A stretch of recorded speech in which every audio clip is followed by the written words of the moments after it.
मा खालामदों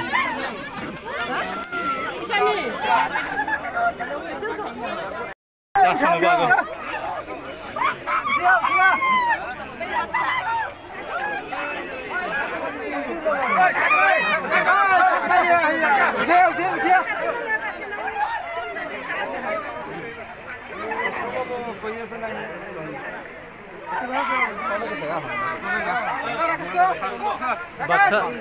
बाक्सा जिल्लानि रुपुइयाव मोनसे सोमोनांथाव जाथाय जादों। बे जाथायानो जाहैबाय रुपुइ बाथौ मन्दिरनि साखाथियावनो शिवनि लिंग मोनसे नुजाथिदों। बे नुजाथिनायखौ मानसिफ्रा फुजा फाथाल होआबासिनो ओरैनो बोखांनो नाजाबाय दं। नाथाय खोब दुखुनांथाव खोथा, बे बेसाद गोथार बेसाद हिसाबै बेखौ फुजा होनानै दिहुननो नांगौमोन, नाथाय बेखौ बेबायदि खालामनानै दिहुननाय नुवाखै। रुपुइ बाथौ मन्दिरनि साखाथियावनो बे जाथाया जादों। दा बेखौ आङो लाइभ टेलिकास्ट खिन्थानो नोंथांमोननो नाजाबाय दं। दा बे बेसादखौ गोथार बेसाद हिसाबै बेखौ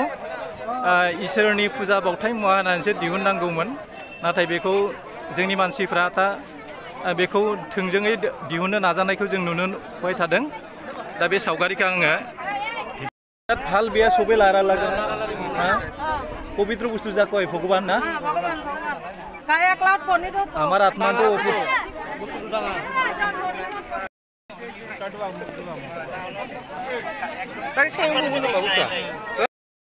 neibu kuara benar neibu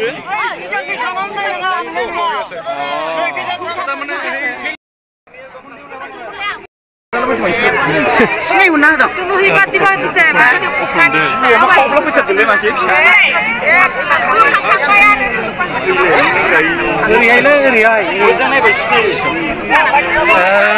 रुपुइ बाथौ मन्दिरनि सेराव मोनसे सोमोनांथाव जाथाय जादों।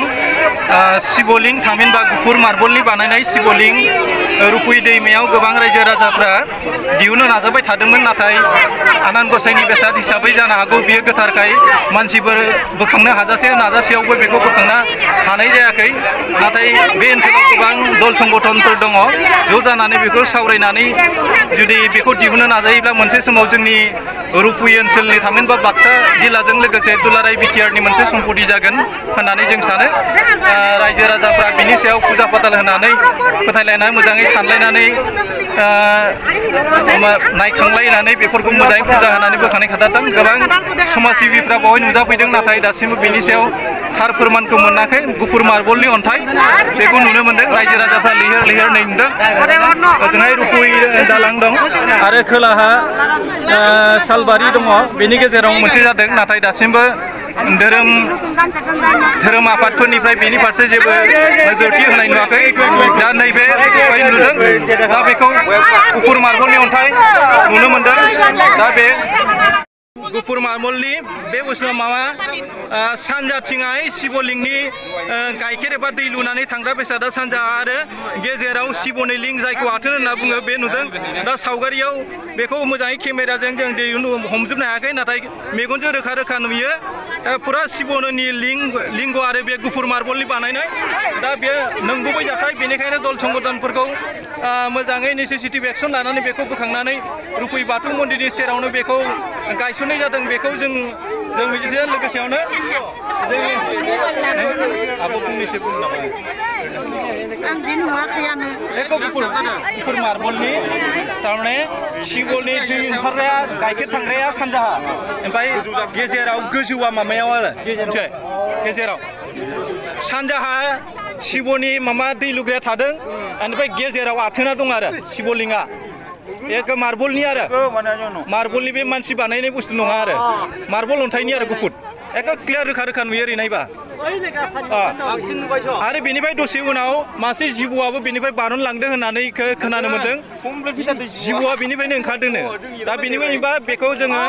गोथार मानसि लानानै बेखौ नायाब्लाथाय दे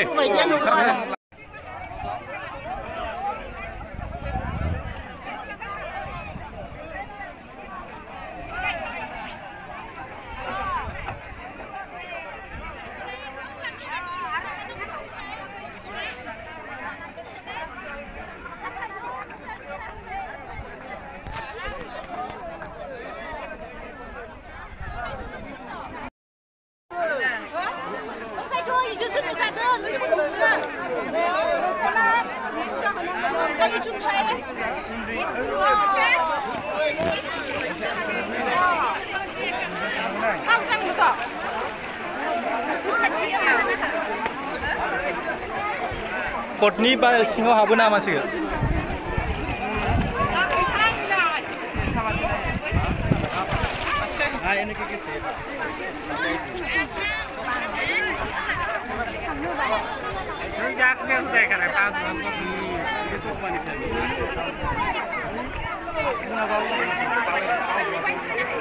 आं दिनै JSP Advice C6 channel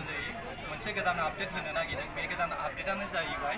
Baksa जिल्लानि रुपुहि हालामाव मोनसे सोमोनांथाव जाथाय जादों बे सोमोनांथाव जाथाया जाबाय रुपुहि दुलाराय बाथौ धोरोमनि बेन्दोङाव गायसनजानाय रुपुहि आन्चलिक बाथौ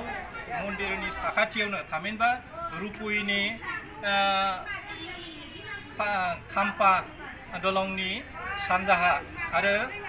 रुपुहि आगुरनि BPFनि दिनाव VGTC अफिस खालामनाय बिनि साखाथियावनो बेयो गुफुर मार्बलनि बानायनाय शिवलिंग मोननाय जादों नाथाय बेखौ सासे मानसिखौ सोबनायदोंमोन सोबनायनि उनाव दा बेखौ मिथिनाय लोगो लोगो बां सान्दाय रायजो राजाफ्रा बावहाय फैनानै लैहोर लैहोर शिव थामहिनबा शिवलिंगखौ नायनो थाखाय फैदों बेयो थारैनो सानजा शिवनि बे गाइखेर ओंखारग्रा जि मामा सानजा फारसे आरो शिवनि जि लिंग बे गोजौ फारसे थादों दा बेखौ केमेरा खेबबाबो लाबोनो हाया नाथाय मेगनजों दैया स्रां स्रां नालाय नुयो नाथाय केमेराजों बेखौ लाबोनो हानाय जायाखै बिनि थाखायनो भिडिअ फुटेजखौ जों दिन्थिनो नाजानो हायाखिसै नोंथांमोना रुपुहि दालांनि सेराव सानजा नाहरबानो बे जाथायखौ नुनो मोनो दा बेयो बेसे सैथो आथिखालनि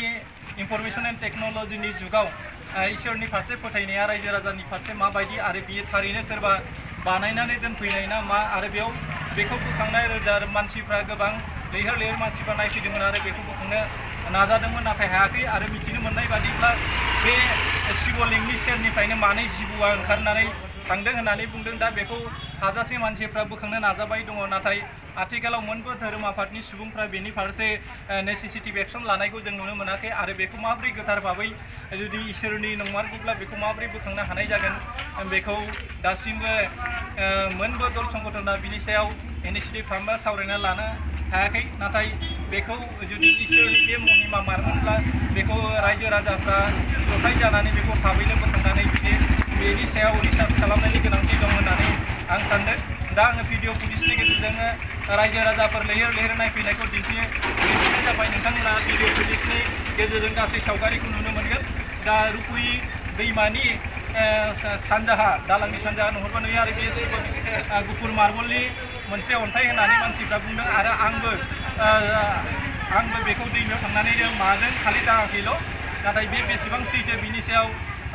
समखौ जों नेथ'नांसिगोन दा बियो जुदि गोथार मोनबा एरियानि रायजो राजाफ्रा बेखौ सावरायहोनलायो बेखौ माबोरै रिकभार खालामनो हायो दैमानिफ्राय आरो बेखौ माबोरै गायसननाय जागोन बेनि सायाव धोरोमनि आफादफ्रा जथाय जानानै बेखौ सावरायलायनानै खामानि मावोब्ला साबसिन जागोन होननानै जों मिथियो मानोना मानसिफ्रा ओरैबायदि लैहोर लैहोर जादों बेखौ इयुन बुब्लियाव बेखौ बोखांनो हानायाबो जायाबो जानो हागौ जुदि थाबैनो बेखौ बोखांनानै बावहाय शिवनि मोनसे मन्दिर बानायनानै होनायनि गोनांथि दं होननानै जों सानो एसेनोसै आं भिडिअखौ बांद्राय गोलाव खालामला बेखिनियावनो भिडिअखौ आं फोजोबनाय बाय एसेनोसै गोजोन्थों खुलुमबाय जै बर' हारि खुलुमबाय आं दिनै JSP Advice C6 चेनेलनि जै मोनसे गोदान आपडेट होनो नागिरदों बे आपडेटानो जाहैबाय बाक्सा जिल्लानि रुपुहि हालामनि बेन्दोङाव मोनसे सोमोनांथाव जाथाय जादों बे सोमोनांथाव जाथायानो जाहैबाय मार्बलनि शिवलिंग दैमायाव नुजादों सासे मानसिनो बेखौ सोबनायदोंमोन सोबनायनि उनाव बे मानसिया बेखौ मानसि लानानै बोखांनो नाजानाय जादोंमोन नाथाय खोब आदुवानि फावनि इसोरनि मोनसे आबिर्भाब जानाय मोनसे बेसादखौ थोंजोङै बोखांनो नाजाब्लाबो हाया होननानै गोबांफ्रा बुंसोलायदों फुजा फाथाल होनानै आरज गाबनानै बेखौ बोखांनो नाजायोब्ला बेखौ हानो हागौ नाथाय गोबां रायजो राजाफ्रा बेवहाय लैहोर लैहोर आथिखालाव शिवनि लिंग थामहिनबा रुकुय बाथौ मन्दिरनि सेरावनो बे शिव लिंगा दा नुजाथियो बे गुफुर मार्बलनि बानायनाय सानजाहा शिवनि आथोनाव दै लुयोब्ला गाइखेर एबा दैया गलांग्राया सानजा मोखां जानानै दं आरो शिवनि लिंगआ अख्रां फारसे गोजौ जानानै दङ आरो बेखौ बोखांनो नाजानायाव बेनिफ्राय मानै जिबौआ बारना थांदों दा बेनिफ्राय नुनो मोनो बेवहाय माबा मोनसे इसोरनि गोहो हाबनानै दं होननानै जों मिथियो नाथाय आथिखालाव मोनबो धोरोम आफादनि मानसिफ्रा बेवहाय नुजाथिफैनो हायाखै रुकुय ओनसोलाव गोबां गुरु बाथौनि गुरु दं बायदिसिना नायथांग्रा दङ बायदिसिना सुबुंफोर दङ बिफांमोना थांनानै सानलाय हलाय बेयाव कमिटि दानानै होनानै बेखौ माबोरै बोखांनाय जायो आरो बेयाव मा आसलथे बियो सोरबा दोनफैनायसो ना बे इसोरनिनो मोनसे दैथाय हरजानाय मोनसे शिवलिंग ना मा बेनि सायाव रिसार्च खालामनायनि गोनांथि दं आथिखालाव बे शिवलिंगखौ नायनो थाखाय लैहोर लैहोर मानसिफ्रा फैगासिनो दङ दा सुबुंनि दैबाना बादि जादों आं भिडिअ फुटेजाव मोननैसो भिडिअ फुटेजखौ नोंथांमोननो दिन्थिनो नाजानाय जाबाय नोंथांमोनाबो गोसो जायोब्ला बे शिवलिंगनि जि इसोरनि नुजाथिनाय बे बेसादखौ नायनो हागोन नाथाय आथिखालाव बेनि थोंजों गुमुरखौ मोननो हायाखै थारैनो बियो इसोरनि मोनसे रूप लानानै नुजाथिनाय ना सोरबा बानायनानै दोनफैनाय बिनि सायाव रिसार्चनि गोनांथि दङ नाथाय मानसिफ्रा धोरोमनि फारसे लोरबां दङखाय बेखौ थारैनो इसोरनिनो मोनसे गुन बा इसोरजोंनो दैथायहरजानाय मोनसे एरियायाव मन्दिर बानायजानो लुबैनानै आफा बोराइ बाथौआ बेखौ नुजाथिदोंबो जानो हागौ मानोना बिनि साखाथियावनो रुकुय बाथौ मन्दिरा दं बे बाथौ मन्दिरनि सेरावनो बे जाथाया जादों बे सोमोनांथावना जाथाया बेसे सैथो बेखौ आथिखालाव दिहुननो हायाखै बेखौ JCB लानानै बेखौ थारैनो मानसिफ्रा बोखांनो हायाखै दा बेखौ JCB लानानै गय फाथै होनानै बोखाङोब्ला जानो हागौ बेखौ हागोन होननानै जों मिजिंथिनो हायो नाथाय दा बेयो इसोरनि जुदि गोथार बेसादमोनब्ला इसोरनि गोथार बेसादखौ साफ्रोमबो मानसियानो